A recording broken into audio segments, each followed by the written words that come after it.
The American Lamb Summit held in East Lansing, Michigan, addressed a lot of important topics including challenges and opportunities for the U.S. lamb industry to increase its competitiveness.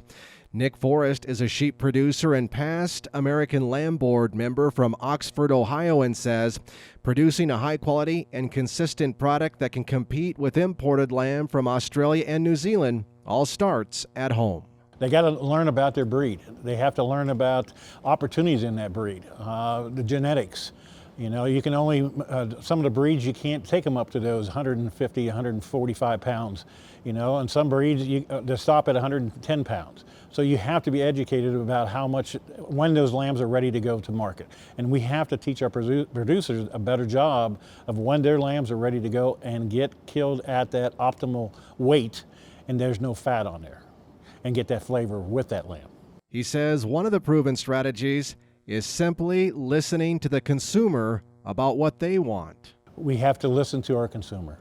They're dictating what they want and their needs, and if we don't do that and we keep giving them what they don't buy, we're going to be out of business.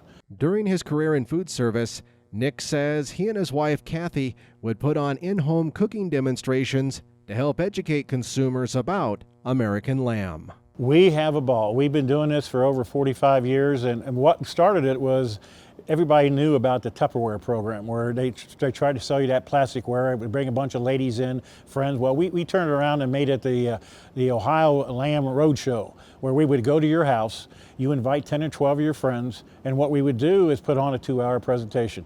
I would talk about educating the people that was in our area, and Kathy and I then would both cook about 3 or 4 different meals to give those consumers that we had locked in the house and they couldn't leave the opportunity to taste lamb.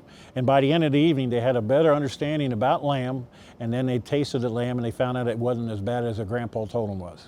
Children can also play a big part, he says, in getting their parents to buy and enjoy delicious American lamb. Absolutely. Whenever we do a demo at the grocery store, we are always looking for little kids walking with their parents. Why? Because they're more inquisitive and they want to see what we're doing. And if we can get them to try one little sample and they like it, they're going to tell their mom. And then they're going to say, hey, Mom, this is pretty good. And the mom looks at it and goes, I didn't think you liked lamb. I said, have you ever tried lamb? No. Well, there you go. And the next thing out of his mouth is, Mom, can we get some to take home? And that's all it takes. And it makes me a big smile.